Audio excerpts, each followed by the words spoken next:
కోవూరు నియోజకవర్గంలో 86 గ్రామాల్లో ఏ గ్రామంలో ఏం చేశారో టీడీపీ వాళ్ళు చర్చకు సిద్ధమా అని మాజీ డీసీఎంఎస్ చైర్మన్ వీరి చలపతన్నారు. ఆయన కోవూరు రుక్మిణి కళ్యాణ మండపంలో మాట్లాడారు. ఈ సందర్భంగా ఆయన మాట్లాడుతూ ఏ గ్రామంలో అయినా మొదటి సంవత్సరం మ్యాండేటరీ, వైసీపీ ప్రభుత్వంలో ఏం జరిగింది, టీడీపీ ప్రభుత్వంలో ఏం జరగబోతుంది అన్న విషయంపై చర్చకు తాను సిద్ధమేనని ఆయన పేర్కొన్నారు. మరి కూటమి ప్రభుత్వం అబద్ధాలు చెప్పి అధికారంలోకి వచ్చిందో ఒకసారి మనకు అర్థమైపోతా ఉంది. ఇది సుపరిపాలన అంట, ఇది రాక్షస పాలన. మరి వీళ్ళు వచ్చేసి తొలి అడుగు వేస్తున్నారంట. ఒకసారి ఆలోచించండి. మరి నేను ఇక్కడ ఎక్కడికో రాష్ట్రం మొత్తం పోవటంలే, ఈ కోవూరు నియోజకవర్గ పాలకులకు చెప్తా ఉండ, ఒక్క సంవత్సరం మీరు చేసిన అభివృద్ధి సంక్షేమం ఈ యొక్క 87 గ్రామాలు ఏ గ్రామంకైనా సిద్ధం, చర్చకి సిద్ధమా? మా టైంలో మేము ఒక సంవత్సరం మ్యాండేటరీ తీసుకుంటాం. ఇన్ని బళ్ళ, ఇన్ని హంగామాల బళ్ళ, ఆర్భాటాల బళ్ళ, మళ్ళీ బయటకు వచ్చేసి మళ్ళా రాత్రుల్లో ఒకటి, పొగులు ఒకటి, మధ్యాహ్నం ఒకటి తిరుగుతూ 10 ఇళ్ళు తిరిగేంత అవసరం లే.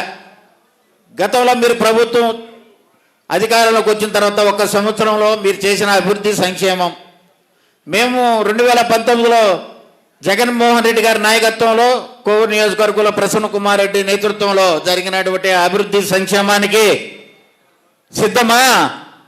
ఒక్క సంవత్సరం మ్యాండేటరీ, ఒక్క సంవత్సరంలో ఒక్క పథకానికి ఇచ్చేదానికి, అది కూడా వైఎస్ఆర్ కాంగ్రెస్ పార్టీ ప్రతిపక్షంలో ఉన్నా కానీ మరి ప్రజల పక్షాన ఉంటూ మరి మీరు ఇచ్చినటువంటి వాగ్దానాలు ఏమి ఎప్పుడు నెరవేరుస్తారని మరి ఎన్నోసార్లు ధర్నాలు, రాష్ట్రాలోకాలు, ప్రెస్ మీట్లు పెడితే అప్పటికి తల ఊకి ఒక కార్యక్రమానికి సగం ఇచ్చినాడు. దానికి అలసిపోయి సూపర్ 6 ఖాళీ అయిపోయినాయి, 4 తెరిస్తే 4 కట్ చేస్తాను, మరి వెనకంటే వెనక తోక కట్ చేస్తాను అంటున్నాడు మహానుభావుడు.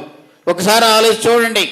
ప్రతి ఒక్కరు ఇక్కడ ఉన్నటువంటి చదువుకున్నటువంటి వాళ్ళు, మన వాళ్ళు విజ్ఞులు, కోవూరు నియోజకవర్గ ప్రజలు మరి మీ ముందుకు వచ్చేసి, మీ గ్రామానికి వచ్చి, మీ ఇంటికి వచ్చి, మీ తలుపు తట్టి మరి వైఎస్ఆర్ కాంగ్రెస్ పార్టీ గతంలో చేసింది ఏందో ఈరోజు వాళ్ళు మేము ముందుకు వచ్చి మేము చేసామని చెప్తున్నారు కదా. ప్రతి ఒక్కరూ నిలదీయండి. మీకు రావాల్సినటువంటి ఏ యొక్క సంక్షేమ పథకాలు అడగండి. మీకు గతంలో ఇచ్చినటువంటి వాళ్ళు పంపించినటువంటి ఏదైతే మీకు పంపించినటువంటి మేనిఫెస్టో అయితేనేమి, ఆ రోజు ఇచ్చినటువంటి డాక్యుమెంట్లు ప్రతి ఒక్కరు కూడా బయటకు తీసి ఏమైనా ఇవన్నీ గత సంవత్సరం మాకు రావాల్సినటువంటి బాకీలు ఎప్పుడు చెల్లిస్తారు, అది చెల్లించిన తర్వాతే మీరు మా గడపడికి తొక్కండి అని చెప్పేసి ప్రతి ఒక్కరిని నిలదీయండి. అంతేగాని మేమేదో చేసేసాం, మాకు 2 కాళ్ళు పరుగులు తీస్తున్నాయి, సంక్షేమం ఓ పక్క, అభివృద్ధి ఓ పక్క పరుగులు తీస్తూ ఉన్నాయి. మేము ఆ పరుగుల్లో కూడా కనీసం తొలి అడుగు అయినటువంటి కోవూరు నియోజకవర్గంలో ఎంతసేపటికి వచ్చేసి గత ప్రభుత్వం చేసినటువంటి సంక్షేమ అభివృద్ధి కార్యక్రమాలు చూస్తే ప్రజల్లోకి వెళ్తే, క్షేత్రస్థాయిలోకి వెళ్తే మీకే ఏమి చేస్తారో ఒకసారి అర్థమవుతుంది. ఎందుకంటే మీరేదో కోరుకొని మీ నాయకుల ద్వారా 4 ఇళ్ళకి పోయేసి 4 ఇళ్ళకి పోయి మీరు కరపత్రాలు పంచుకొని వస్తున్నారు. మీరు ప్రజల మధ్యకు పోయి ప్రజలకు మేమేమి వాగ్దానాలు చేశారు, మీరు చేసినటువంటి సంక్షేమం అభివృద్ధి ఒకసారి బేరీజ్ చేసుకోండి. గతంలో జగన్మోహన్ రెడ్డి గారు చెప్పినటువంటి కార్యక్రమాలు, ఎన్ని చేసిన కార్యక్రమాలను ఒకసారి ప్రజలందరికీ తెలుసు. మరి ఈరోజు మరి గతంలో పెట్టినటువంటి ఇప్పుడు క్లిప్పింగ్లో చూస్తూ ఉంటే జగన్మోహన్ రెడ్డి చేసినటువంటి సంక్షేమ కార్యక్రమాలు ఏ ఒక్కటి కూడా మేము ఆపుపోమని చెప్పినారు. మరి ఏ మొహం పెట్టుకొని ఈరోజు మీరు ప్రతి ఇంటికి మేము వచ్చేసి మరి ఈ యొక్క వ్యాన్ల ద్వారా సరఫరా చేస్తున్నటువంటి ముసలి, మరి వికలాంగులు, మరి వృద్ధులైనటువంటి ప్రతి ఇంటింటికి కూడా ఈ రైస్ అన్నీ పంపిస్తామంటే మరి ఒక దురుద్దేశంతో, దుర్మార్గంతో ఈ యొక్క ప్రభుత్వం మరి వెంటనే ఆపేసి మరి ఆ పేదవారికి, హ్యామ్లెట్లో ఉన్నటువంటి దూర ప్రాంతాల్లో ఉన్నటువంటి వారికి ఆ యొక్క రైస్ బియ్యం తెచ్చుకున్నటువంటి వెసులుబాటుకు కూడా దూరం చేసినటువంటి ఈ ప్రభుత్వం, ఈ ప్రభుత్వం అంట సుపరిపాలన అంట. ఒకసారి ఆలోచించండి. మరి మహిళలు ఒకసారి ఆలోచించాలి.